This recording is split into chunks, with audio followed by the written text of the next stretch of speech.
ওদালগুৰি আৰক্ষীৰ তৰফৰ পৰা আমি এটা পদক্ষেপ লৈছোঁ যে আমাৰ ট্ৰেফিক এক্সিডেণ্টৰ কণ্ট্ৰল কৰাৰ কাৰণে তো আমি এটা এনালাইচিছ কৰি দেখা পাইছোঁ যে 2025 এই বছৰটোতে ৰোড এক্সিডেণ্টত 110 জন মানুহৰ মৃত্যু হৈছে এই বছৰটোত ইতিমধ্যে আজিৰ তাৰিখলৈকে আৰু প্ৰায় 130-35 জন মানুহৰ ইনজুৰি হৈছে আৰু এনে ধৰণৰ ঘটনাবিলাক আমি যেতিয়া এনালাইচিছ কৰিছোঁ তেতিয়া এইটোৱে দেখিছোঁ যে অলমোষ্ট মানে 80% ঘটনা বাইক চালকৰ লগতে হোৱা এক্সিডেণ্ট আৰু বাইক চালকৰ ভিতৰতো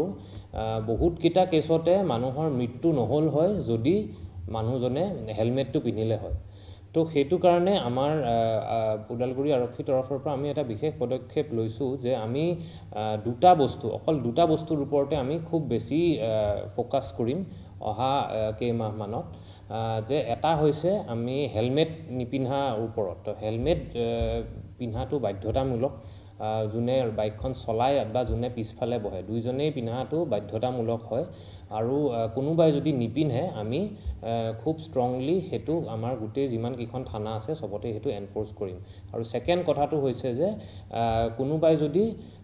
মদ খাই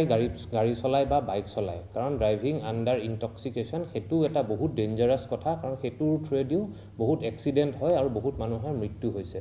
তো এই দুটা বস্তু যোনকেইটা অফেন্স এনে মটৰ ভেহিকলছ এক্টত বিভিন্ন ধৰণৰ অফেন্স থাকে কিন্তু আমি পাৰ্টিকুলাৰলি এই দুটা কাৰণতে বহুত মানুহৰ মৃত্যু হোৱা দেখা পাইছোঁ আৰু সেইটো কাৰণে আমি এই দুটা বস্তুত বহুত বেছি ফ'কাছ কৰিম বুলি ভাবিছোঁ আৰু এইটোৰ আমি দুই ধৰণে কৰিম আমাৰ যোনটো এফৰ্টটো থাকিব প্ৰথমতে আমি অহা 10-15 দিনৰ ভিতৰতে যিমানবিলাক আমাৰ স্কুল আৰু বিশেষকৈ কলেজেছ আছে সবতে আমি এটা এৱেৰনেছ মিটিং কৰিম আমাৰ যোনকেইজন পুলিচৰ ছিনিয়ৰ অফিচাৰ্ছ আছে তেওঁলোকে গৈ এটা এৱেৰনেছ মিট পাতিব সকলোৱে যাতে কথাখিনি একচুৱেল নিয়মখিনি গম পায় আৰু এই এৱেৰনেছ কৰাৰ লগে লগে আমি এটা এনফৰ্চমেণ্ট ড্ৰাইভো আৰম্ভ কৰিম ৰাস্তাত যাতে কোনেও হেলমেট নচলাকে বাইক নচলায় হেলমেট নিপিন্ধাকে আৰু ড্ৰিংকছ কৰি পেলাই কোনেও যাতে বাইক বা গাড়ী নচলায় তো আমি আহ্বান জনাম সকলো সমূহ ৰাইজকে যে আমাৰ যোনটো পদক্ষেপ সেইটো সকলোৱে যাতে আমাক সঁহাৰি জনায় বা আমাক সহায় কৰে কাৰণ এইটো বস্তু মই যোনটো কৈছোঁ যে আমাৰ ফাইন কালেকশ্যন কৰা বা ৰেভিনিউ জেনেৰেট কৰাটো আমাৰ উদ্দেশ্য নহয় এইটো এটা যোনটো ফিগাৰ আপোনালোকক আমি কৈছোঁৱে যে 110 জন মানুহ ইতিমধ্যে ঢুকাইছে ওদালগুৰি জিলাত সেইটো এটা খুব দুখ লগা কথা যে বিনা মানে কোনো কাৰণতে এটা আমি বহু পৰিয়াল দেখিছোঁ এনেকৈ ধ্বংস হৈ যোৱা যিকোনো এটা সৰু মানে ভুলৰ কাৰণে তো এনে ধৰণৰ যোনবিলাক ইনসিডেন্ট হয় আমি যিমান পাৰোঁ যাতে কমাব পাৰোঁ একদম মিনিমাইজ কৰিব পাৰোঁ সেইটো কাৰণে এইটো আমাৰ পদক্ষেপ আৰু আমি আশা কৰোঁ যাতে আমাক সকলোৱে সহায় কৰে এইটো পদক্ষেপত ওদালগুৰি জিলাত কিন্তু দুটা মানে ৰাস্তা আছে এই ৰোডবিলাকত ট্ৰেফিক সিগনেলবিলাক ড্যামেজ হৈ গৈছে এই ক্ষেত্ৰত কেনেকুৱা ভূমিকা ট্ৰেফিক সিগনেল য'ত ডেমেজ হৈছে তাত আমি পাৰ্সনেল ট্ৰেফিক মানুহ দি পেলাই আমি ট্ৰেফিক মেনেজমেণ্টটো কৰাম আৰু বহুতটা জেগাত আগতে ট্ৰেফিক ইউনিট নাছিলে যেনে ওৰাং থানা হওক বা কলাইগাঁও থানা হওক বা তেনেকুৱা ডিমাকুচি থানা হওক কিন্তু সেইকেইটা জেগাত আমি ইতিমধ্যে এই মাহৰ পৰাই ট্ৰেফিক ইউনিট আৰম্ভ কৰিছোঁ ট্ৰেফিক পুলিচ আমি মোতায়েন কৰিছোঁ তো ট্ৰেফিক মেনেজমেণ্টটোত আমি ফ'কাছ কৰিছোঁ লগতে ট্ৰেফিক এনফৰ্চমেণ্টটো আমি ইকুৱেলি ইম্পৰ্টেঞ্চ দি এটা মিছন মডত আমি আগবঢ়াই যাম হয় এতিয়া ডিচেম্বৰ মাহ অলমষ্ট সোমালিহি আমাৰ পিকনিক স্পট দুটা বহুত মেজৰ পিকনিক স্পট আছে আমাৰ ওদালগুৰি ডিষ্ট্ৰিক্ট ভৈৰৱকুণ্ড বগামাটি এই দুটাই তো মই পিকনিক ছিজনত সকলো যোন আহে ওদালগুৰি জিলালৈ মই তেওঁলোকক এইটোৱে আহ্বান জনাম যাতে পিকনিক কৰক পিকনিকটো খুব ভালকৈ আপোনালোকে উপভোগ কৰক খালি যেতিয়া পিকনিক স্পটৰ পৰা যেতিয়া ঘূৰি যায় আপোনালোকে এইটোৱে চাব যাতে আপোনালোকৰ যোনজন ড্ৰাইভাৰ হয় ড্ৰাইভাৰজনে যাতে মদ্যপান নকৰে বা কোনো ধৰণৰ ইনটক্সিকেশ্যন বা ইনটক্সিকেটিং বস্তু যাতে নাখায় বাকী মানুহ যোন বহি আছে তেওঁলোকৰ ওপৰত তেনেকৈ আমাৰ একো ধৰণৰ বাধা নাই যেতিয়ালৈকে পাব্লিক ইনকনভিনিয়েন্স নহয় বা পাব্লিকে কোনো প্ৰব্লেম নাপায় কিন্তু ড্ৰাইভাৰজনক আমি কিন্তু প্ৰতিটো পিকনিক স্পটৰ বাহিৰতে আমি আমাৰ ব্ৰেথ এনালাইজাৰ লগাই থ'ম ড্ৰাইভাৰজনে বিশেষকৈ যদি মদ্যপান কৰা আমি গম পাওঁ তেতিয়াহ'লে গোটেই পিকনিক পাৰ্টিটোকে আমি তাতে ৰখাবলৈ বাধ্য হ'ম আমি উদণ্ড বাইকাৰ্ছে মানে সাইলেন্সাৰবিলাক এক বিকৃত সাউণ্ড ৰাস্তাত চলা দেখা যায় এই ক্ষেত্ৰত কি হ'ব বাইকৰ আমি বাইকৰ ওপৰতো তেনেকৈ একেধৰণে আমি এনফৰ্চমেণ্ট কৰিম যেনেকৈ আমি হেলমেট নথকাৰ ওপৰত যেনেকৈ ফ'কাছ কৰিছোঁ তেনেকেই কোনোবাই যদি মানে ৰেছ ড্ৰাইভিং যোনটো ডেঞ্জাৰাছলি যদি বাইক চলায় কোনোবাই আমি তেওঁলোকৰ ওপৰতো ষ্ট্ৰিক্ট একশ্যন ল'ম আৰু সকলোৱে যাতে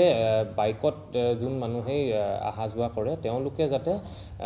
যোনখিনি আমাৰ ট্ৰেফিকৰ নিয়ম নীতি সেইবিলাক মানি পেলাই যাতে চলায় সেইটোৱে আমাৰ আহ্বান থাকিব বিনা ড্ৰাইভিং লাইচেন্সত যদি গাড়ী চলায় তেতিয়াহ'লে বাইকবিলাক চিজ কৰি লোৱা হ'ব আৰু এটা যোনটো আমাৰ মটৰ ভেহিকলছ এক্টত যোনটো ৰুল আছে মাইনৰ ল'ৰা বা ছোৱালীয়ে যদি বাইক বা গাড়ী চলায় তেতিয়াহ'লে তেওঁলোকৰ পেৰেণ্টছৰ ওপৰত একশ্যন লোৱা যাব আৰু বহুত হাই লেভেল অফ ফাইন আছে 25,000 টকা ফাইন হয় যদি মাইনৰে বাইক বা গাড়ী চলায় বিনা লাইচেন্সত তো সেইমতে আমি একশ্যন ল'বলৈ বাধ্য হ'ম সেইটো কাৰণে সকলোকে আহ্বান জনাইছোঁ যাতে আপোনালোকৰ যদি লাইচেন্স নাইও অতি সোনকালে আপোনালোকে লাইচেন্সখন উলিয়াই লওক আৰু তাৰ পিছতহে আপোনালোকে যাতে বাইক বা গাড়ী চলায় আমি দেখা পাওঁ যে বহু সময়তে কলেজ বা স্কুলৰ ছাত্ৰীসকলে মানে হেলমেট নোহোৱাকৈ বাইক চলায়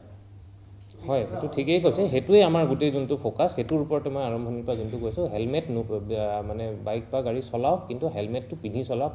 কাৰণ সেইটো তেওঁলোকৰ সুৰক্ষাৰ কাৰণে আমি গোটেই পদক্ষেপটো লোৱা হৈছে কলাইকে টংলাই এই ঠাইসমূহত ছাৰ হেভি ভেহিকলছৰ যিটো টাইমৰ সময়সীমা দিয়া আছিলে কিন্তু সেই সময়সীমা ছাৰ নিৰ্ধাৰণটো হোৱা নাই হেভি ভেহিকলছবিলাক ছাৰ ঘূৰি আছে আমি অলৰেডি সেই কথাটো ন'টিছ কৰিছোঁ আৰু অলৰেডি ইনষ্ট্ৰাকশ্যন দিয়া হৈছে গোটেইকেইখন থানাতে যাতে সেই সময়সীমাটো যোনটো আগৰে এটা অৰ্ডাৰ আছে সেইমতে আমি যাতে কণ্ট্ৰল কৰিব পাৰোঁ আৰু বিশেষকৈ এডুকেশ্যনেল ইনষ্টিটিউশ্যনৰ ওচৰে পাঁজৰে যাতে স্কুল বা কলেজ খোলা থকাৰ সময়ত যাতে একেবাৰে হেভি ভেহিকেল মুভমেণ্ট সেইটো ছাইডত নহয় সেইটো আমি এনচিয়'ৰ কৰিম ছাৰ এই গোটেইখিনি কথা শুনিব লাগিল আমি এতিয়া আমাৰ যিখন ওদালগুৰি সদৰৰ যিখন আমাৰ মেইন টাউন তাৰ অকণমান কথা ক'বলৈ বিচাৰিছোঁ আমাৰ গৰমাৰ পৰা মিছন চকলৈ ইমান ধুনীয়া আহল বহল আমাৰ মানে পৰিৱেশটো ওদালগুৰি পথৰ বিশেষকৈ ছাৰ এই যিসমূহ ই ৰিক্সা আৰু পাৰ্কিঙত ছাৰ কোনো ধৰণৰ ইয়াত মানে ছিষ্টেমটো নাই সন্ধিয়া পৰত ছাৰ চৌধুৰীৰ পৰা ষ্টেচনলৈকে যাব যদি যোৱা যায় এটা সাংঘাতিক পৰিৱেশ হয় ইমান আহল তাৰ ক্ষেত্ৰত ট্ৰেফিকৰ যদি কথা গোটেই ইয়াত চলিছে তাৰে লৈ ছাৰ কিবা এটা আমি এবাৰ আমাৰ টাউন কমিটি আৰু ডিষ্ট্ৰিক্ট এডমিনিষ্ট্ৰেশ্যনৰ লগতো বহি পেলাই বস্তুটো এবাৰ ডিছকাছ কৰিম কাৰণ যিহেতু ই ৰিক্সাবিলাক চলেই তেওঁলোকক এটা নিৰ্দিষ্ট জেগা এটা আমি দি দিব লাগিব নিৰ্দিষ্ট ষ্টেণ্ড এটা আমি ডিক্লেয়াৰ কৰি দিব লাগিব যে এইখিনি জেগাতে ৰখিব পাৰিব নহ'লে অ'তে ত'তে ৰখায় তো সেইটো কাৰণে অকল এটা ডিপাৰ্টমেণ্ট নহয় 3-4টা ডিপাৰ্টমেণ্ট আমি বহি পেলাই এটা ডিছকাশ্যন কৰিম আমাৰ মাহে এটা ৰোড ছেফটি কমিটি মিটিং হয় সেই ৰোড ছেফটি কমিটি নেক্সট যেতিয়াই হয় আমি তাতে আমি বহি পেলাই সেইটো এটা চলিউশ্যন উলিয়াবলৈ চেষ্টা কৰিম